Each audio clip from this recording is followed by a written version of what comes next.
Cuán grande es Dios, cantaré cuán grande es Dios, y todos lo verán. Cuán grande es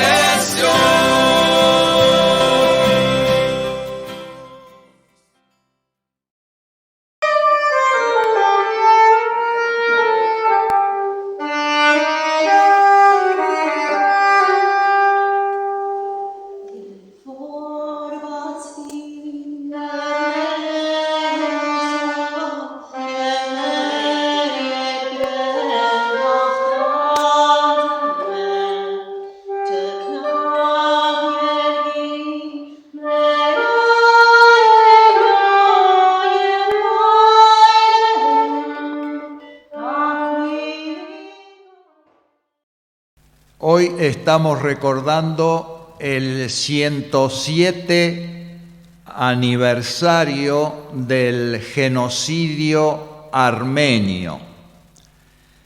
Y al iniciar yo quería recordar algunas cosas que todos sabemos, pero que no está de más mencionarlas.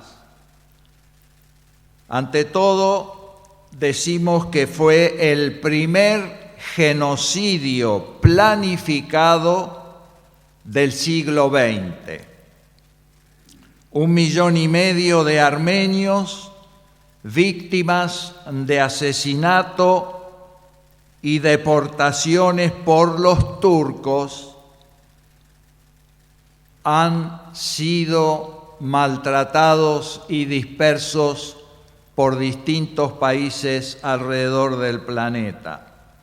¿Cuál era el propósito de los turcos? Aniquilar totalmente a la nación armenia. Y este propósito siguió hasta el año 1923. El genocidio está radicado en el año 1915. Y así siguieron destruyendo todo lo que encontraron que había quedado después del año 15. Lo peor de todo es que hasta hoy Turquía niega todo. Por eso decimos que Turquía es una nación negacionista.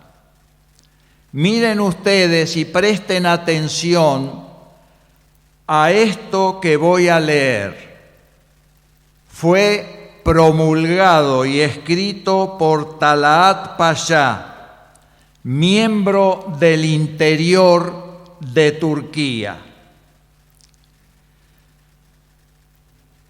Él decía así: sin miramientos, por las mujeres, los niños, los enfermos, por trágicos que puedan ser los medios de exterminio, sin escuchar los sentimientos de la conciencia, es necesario poner fin a sus existencias. No importa si hay que golpearlos, torturarlos, violarlos, ahorcarlos o desmembrarlos. Esta fue la orden que los ejecutores recibieron de este tal Talat Pasha, un engendro del infierno. Aún hoy, Turquía sigue con esta funesta política del exterminio de las minorías étnicas.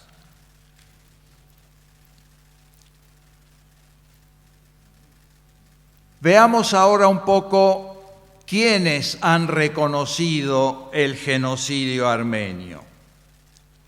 No voy a leer la cantidad de países, son más de 30, pero sí voy a mencionar los países que no reconocen el genocidio armenio hasta el día de hoy.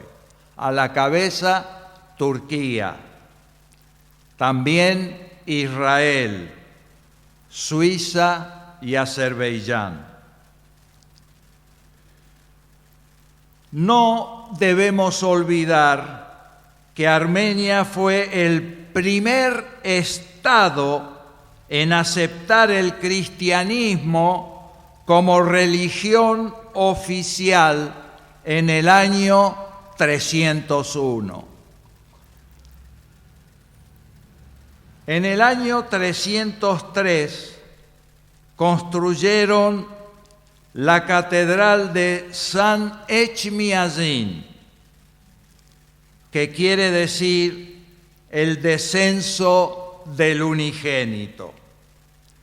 En el año 406 se inventó el alfabeto armenio a través de Mesrop Mashtots, un sabio monje armenio.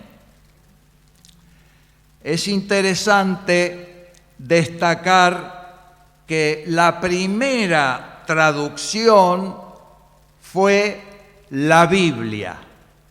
Miren ustedes el interés que había en la palabra de Dios.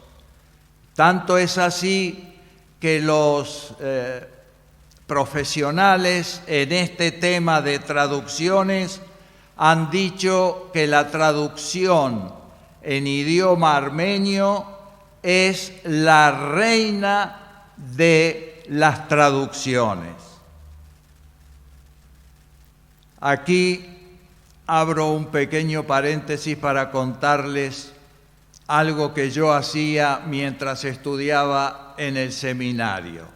Teníamos la materia de griego y nos resultaba difícil y el profesor nos mandaba traducir del idioma griego al español lo más acertado posible el texto que en ese momento nos daba. ¿Y qué hacía yo? Primero iba a la Biblia en armenio,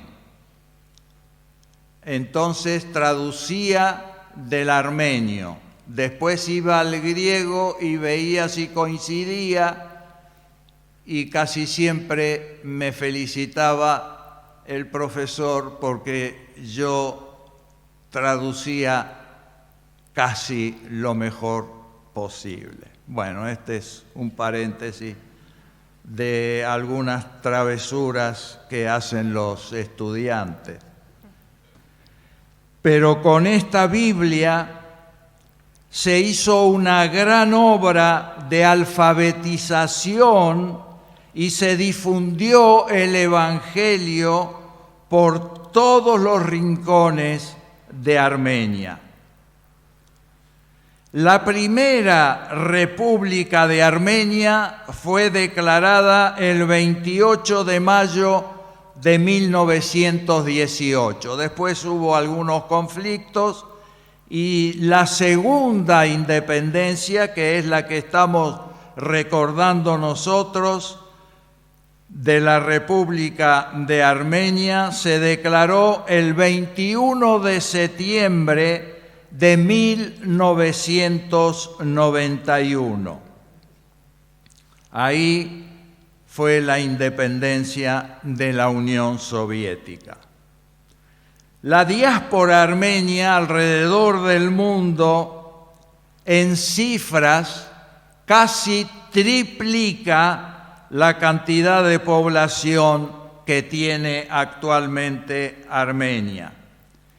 Y tenemos que recordar también que los apóstoles Judas, Tadeo y Bartolomé fueron los que se cree los primeros iluminadores.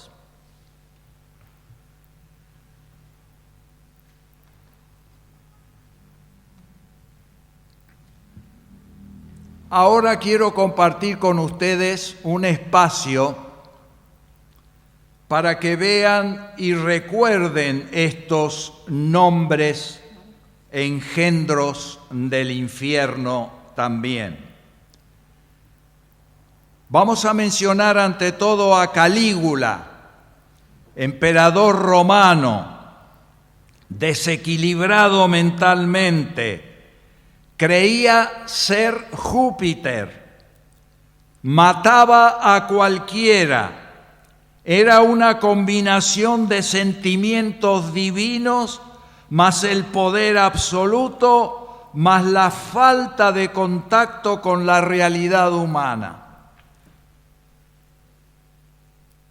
Tenía locura mental, sintiéndose rey con atributos aterradores.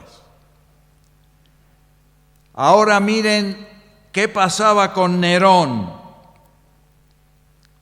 Ordenó ejecutar a los cristianos hasta acabar con ellos en Roma.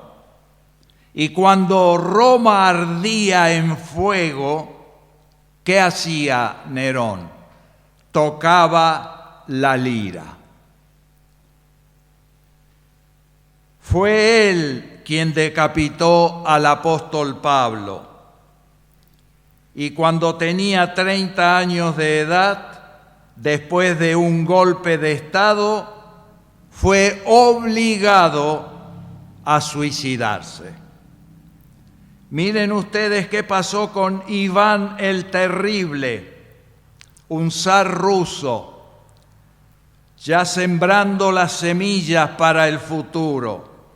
Era loco, autoritario y con mano de hierro gobernó Rusia, masacrando al pueblo.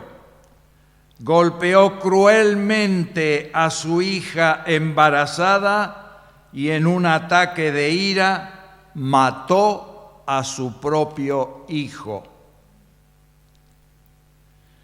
La historia es interminable. Ahora vamos a mencionar más brevemente. Ustedes recordarán a Adolf Hitler con sus campos de concentración. Quería eliminar totalmente al pueblo judío. Mató a 22 millones de personas. Otro, Joseph Stalin, con una política de terror, era un dictador irracional. Benito Mussolini, Augusto Pinochet, más de 38.000 personas torturadas por él y más de 3.000 asesinados. Saddam Hussein, lo recordamos, en Irak. Francisco Franco era de los más crueles en la historia. Jorge Rafael Videla, muy cercano a nosotros. La familia Kim en Corea del Norte, con una sucesión, y ahora Jong-un, no sé si está bien pronunciado, pero aquí quiero abrir otro paréntesis porque escuché al presidente de los hermanos perseguidos, este centro está en Holanda, y yo me quería morir cuando lo escuché acerca de Corea del Norte. El que es cristiano en Corea del Norte y tiene hijos, no puede enseñarles el Evangelio porque si se enteran, lo llevan preso al padre. Así es el terror en Corea del Norte. En Uruguay también. En Cuba, Batista y Fidel Castro. En Paraguay, Alfredo Stroessner. En Haití, François Duvalier. En Nicaragua, la familia Somoza en sucesión. Y este nombre, miren ustedes, Mustafa Kemal Atatürk, el primer presidente de Turquía por 15 años en 2 períodos, fue fundador y forjador del genocidio. Y para mencionar en la actualidad Vladimir Putin, presidente de Rusia, heredero de todos aquellos que hicieron masacres desde el año 2000, ahora está con Ucrania y con todo el mundo y haciendo lo mismo, con la diferencia de agregar armas más sofisticadas. No olvidemos estos nombres, vamos a continuar. Y nosotros, los hijos de armenios, nos preguntamos, si 1,5 millones de armenios eran inocentes, ¿por qué tanta maldad contra ellos?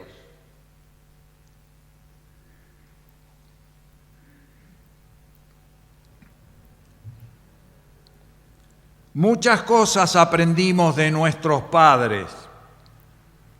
No fue una enseñanza programada, que ellos dijeron, por ejemplo, vamos a enseñarles estas cosas a nuestros hijos.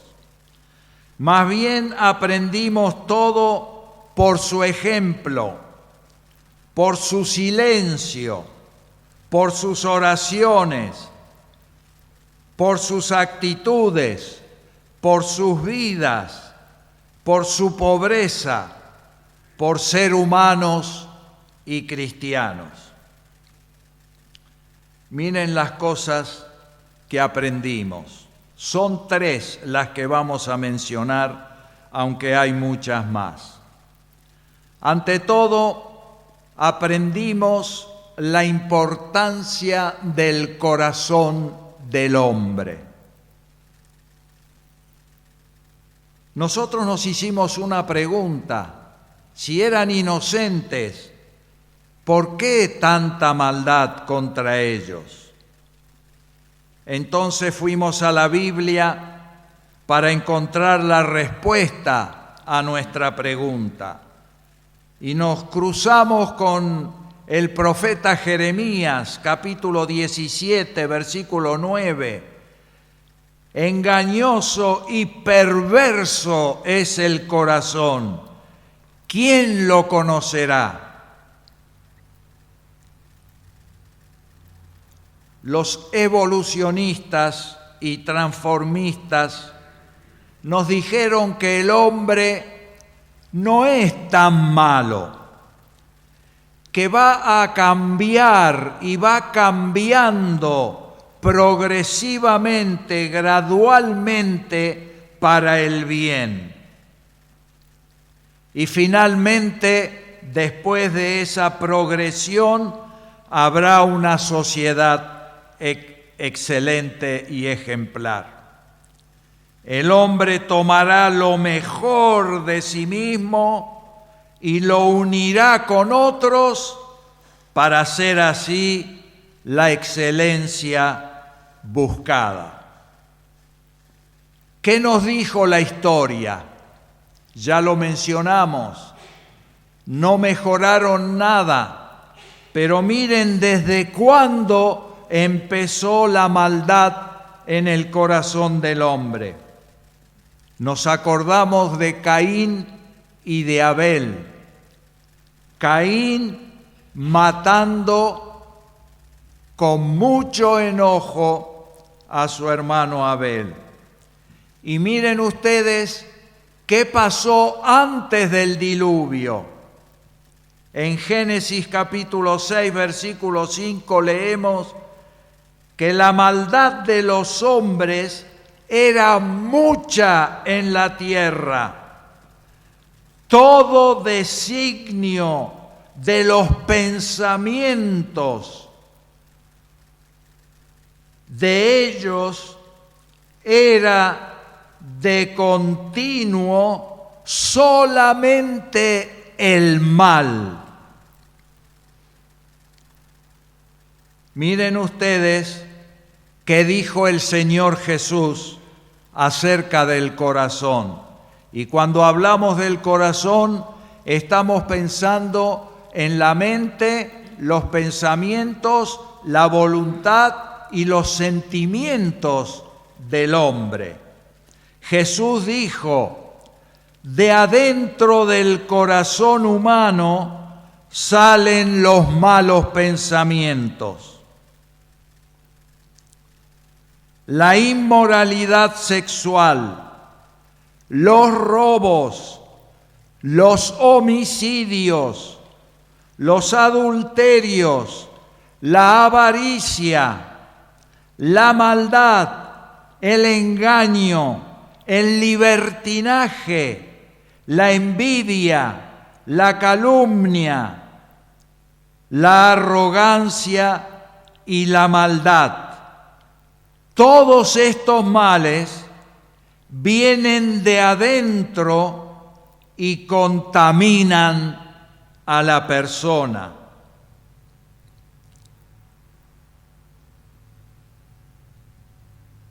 Ni qué mencionar y decir acerca de Sodoma y Gomorra.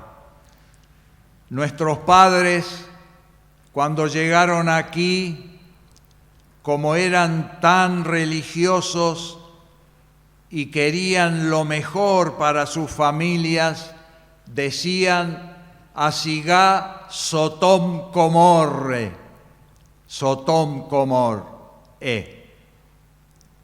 Esta frase nos suena a todos. Ahora, ¿qué dice la Biblia que sucederá al final de los tiempos?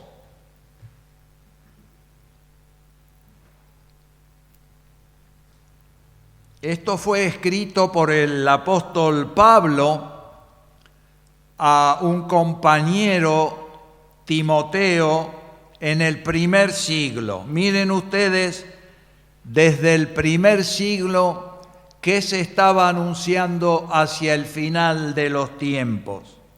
El apóstol Pablo le decía a Timoteo y a cada uno de nosotros: ten en cuenta que en los últimos días vendrán tiempos difíciles. La gente estará llena de egoísmo y avaricia. Serán jactanciosos, arrogantes, blasfemos,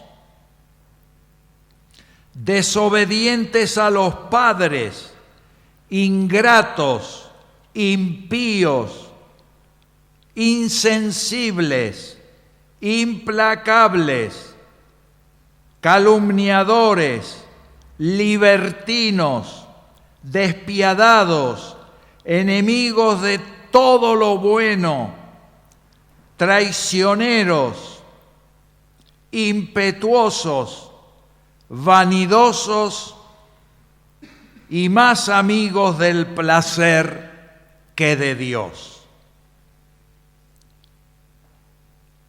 Rescatamos dos palabras: implacable.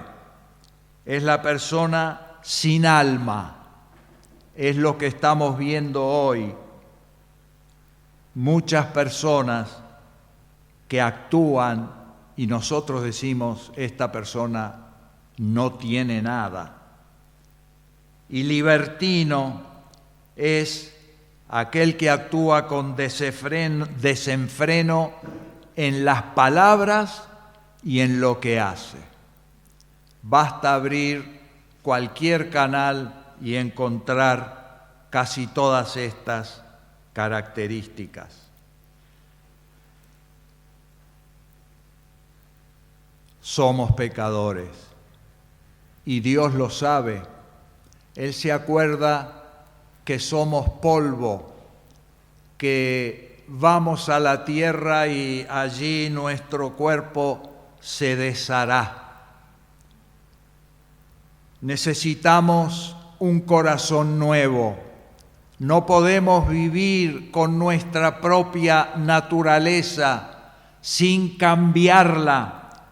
Alguien tiene que hacer algo con nuestro corazón y nadie más que Dios puede hacerlo, dándonos un corazón nuevo, sensible. Y por eso vino Jesús a esta tierra para darnos vida y vida en abundancia.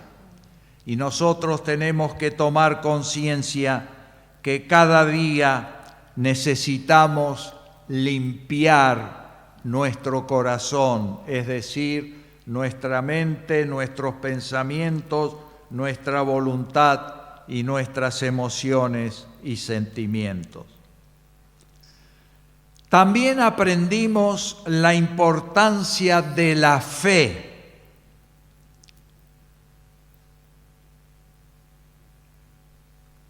El doctor Eduardo Bedrosian decía estas palabras: la fe se transmite, la salvación es una expresión y una experiencia personal. La fe se transmite colectivamente, pero la salvación es una experiencia personal. Vivir sin fe en el Señor Jesús es como querer respirar sin oxígeno, sin el aire. Nuestros padres huyeron, fueron expulsados y llegaron aquí a nuestra tierra trayendo en sus corazones la fe y en sus manos la Biblia. Y esto fue lo que nos transmitieron. Y miren ustedes qué dice la Biblia: si confiesas con tu boca que Jesús es el Señor y crees en tu corazón que Dios lo levantó de entre los muertos, serás salvo, porque con el corazón se cree para ser justificado, pero con la boca se confiesa para ser salvo. Y esta fe fue la fe que transmitieron. Estos templos y las reuniones que hacían para comenzar en sus casas fue producto de la fe de nuestros padres. Ellos, con esa fe en Dios y en el Señor Jesús, se lanzaron a actuar y a demostrar que eran verdaderos cristianos. Cada uno de nosotros, los hijos de armenios, tenemos experiencias muy personales, cálidas, de nuestros padres cuando contaban sus testimonios de conversión. Pero yo no me acuerdo de haber escuchado cosas negativas acerca de su situación en donde ellos estaban, fuera en Armenia o fuera en el Líbano. Siempre se mantuvieron sostenidos de la mano de Dios. Y finalmente aprendimos la importancia de la familia.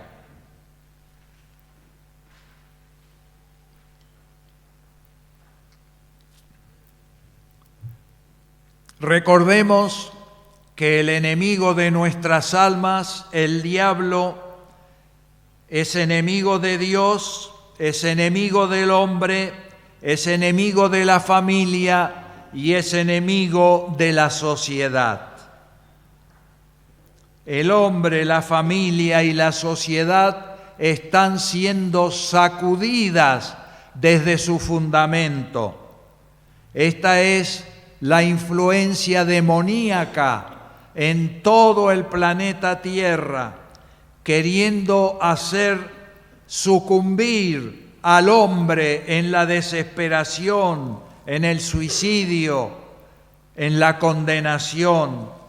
Quiere destruir la familia y estamos escuchando estas barbaridades que están sucediendo en el mundo acerca de la paternidad y de la crianza de los hijos. La sociedad está siendo sacudida también por tantas cosas miserables y desgraciadas. No nos olvidemos que el objetivo del diablo fue siempre ser igual a Dios para hacer el mal. Y tan atrevido era el diablo que cuando estuvo frente a Jesús en el monte de la tentación, se atrevió a decirle a Jesús: todos estos reinos te los daré a ti si postrado me adorares. Es una locura, pero lo dijo. La Biblia nos dice que el diablo es homicida, es mentiroso, es ladrón, es destructor, es lo peor que existe en este mundo. Pero nuestros padres, sabiendo esto, con la fe en Dios, se dedicaron a formar una verdadera familia. Todos sabemos que después de las reuniones íbamos a nuestras casas y teníamos el famoso té para reunirnos con otros hermanos el domingo y compartir las bendiciones del Señor y fortalecer así los vínculos familiares. Se dedicaron al trabajo, no tenían ningún plan social ni pretendían planes sociales, porque ellos se dedicaron con esfuerzo a sus trabajos, con honestidad, con constancia. Nos enseñaron la importancia del ahorro, aunque fuera poco, pero haciendo todo con honestidad. Nos hicieron estudiar, nos enseñaron la unidad familiar, no revolvieron el pasado, no fueron a terapia. Yo no me acuerdo de mis padres yendo a profesionales para salir del agobio y de los problemas que tenían. Ellos iban a la Biblia, se arrodillaban, oraban llorando y oraron por sus hijos, por nosotros, por la iglesia y aún por la obra misionera que ellos estaban promoviendo. ¿Y cómo vamos a concluir? Con el mismo versículo que ellos tenían como lema. 1 Pedro 5:7. Humíllense bajo la poderosa mano de Dios. depositen en Él toda ansiedad, porque Él cuida de ustedes. Y ellos tenían esta preciosa promesa y la tomaron y la pusieron en práctica pidiéndole a Dios que esto fuera una realidad en sus vidas. Y esto nos enseñaron a nosotros, poner toda nuestra ansiedad sobre Dios, porque Él tiene cuidado de nosotros. ¿Saben ustedes qué hago yo al final del versículo? Yo lo leo así: depositando en Él toda ansiedad, porque Dios cuida de Enoc. Dios cuida de Cristina. Y así nosotros podemos poner cada uno de nuestros nombres y salir esta mañana de este lugar con este recuerdo maravilloso de nuestros padres y también con esta preciosa promesa de Dios que Él cuida de mí. Que Dios nos bendiga a todos y podamos cada uno en nuestras familias hacer lo mejor que Dios está pidiendo de cada uno de nosotros. Amén.